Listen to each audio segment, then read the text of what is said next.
Perez. Today I'm going to be presenting why it is dangerous to follow social beauty standards on social media.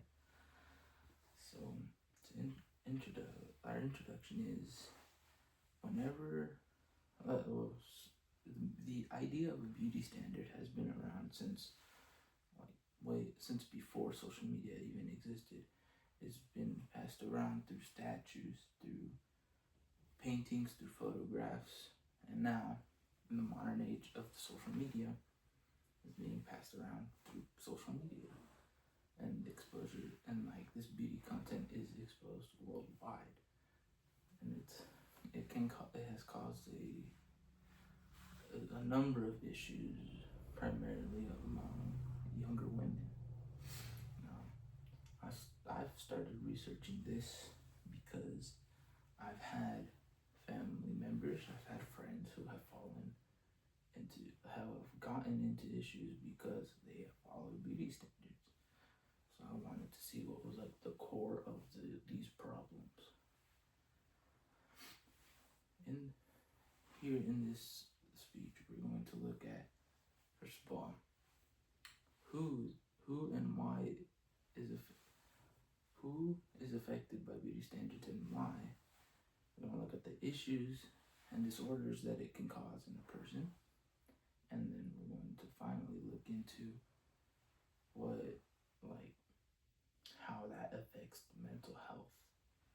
So to get started, first we're going to look at who all is affected by beauty standards.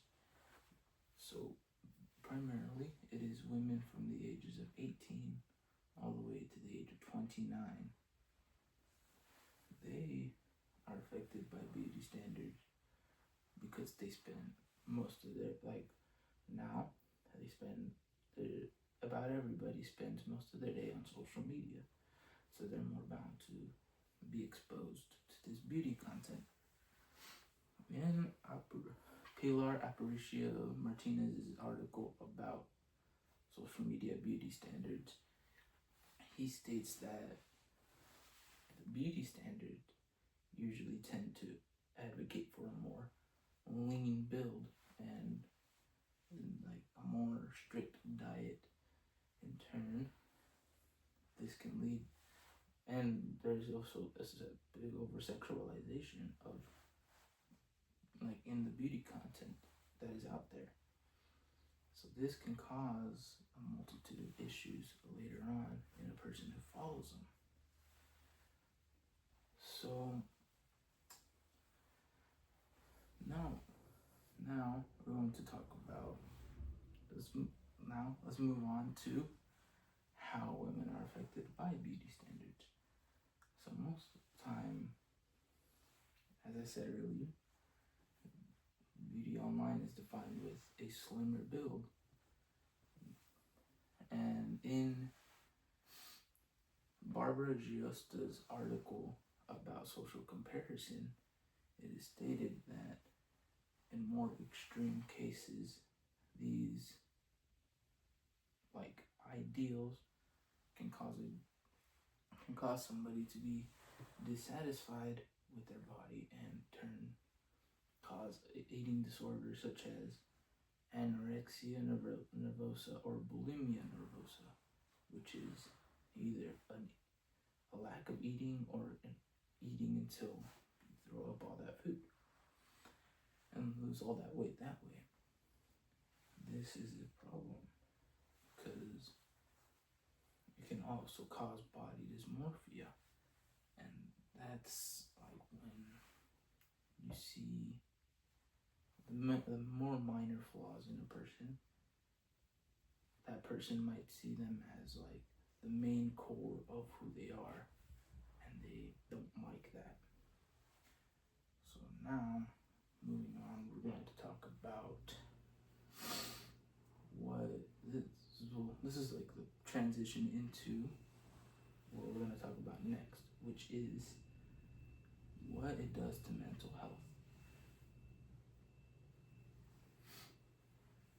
So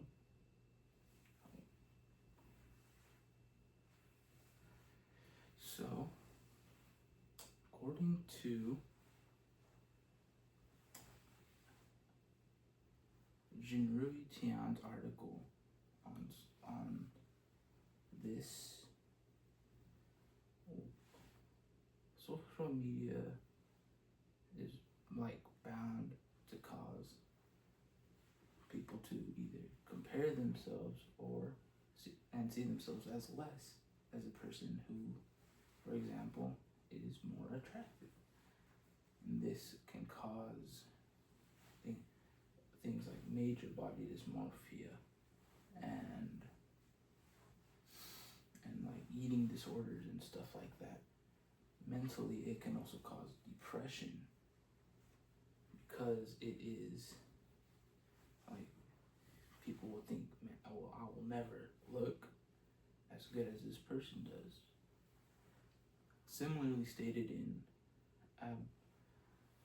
Muhammad Abdulaziz's article on it's like he studied Egyptian nursing students and how they have gotten body dysmorphia because they follow what they see online. Because the beauty standard now is so strict, it is so demanding. It is like the over sexualization of these beauty, like of the women in beauty standard, of the beauty standard today has caused a major shift in what beauty really is. Now, moving on, I'm going to talk about the body positive movement. So the body positive movement, although it does help majorly, the effect it has is very limited, as in it will make somebody feel better, but it won't always guarantee that it will get rid of that social comparison. Social comparison will just come back in the person who is struggling with these issues already. Now, the cons of beauty content is that it just provides a more broad view of like appreciation for someone's body. For example, if I were to be like disappointed in how I look, I just go to someone's like content page and they would say, well, you shouldn't hate how you look if you can work upon it and make yourself better. That's what beauty content is. And it temporarily gets rid of that like body dysmorphia that are caused by beauty standards alone. Now, to finish things off, we will conclude with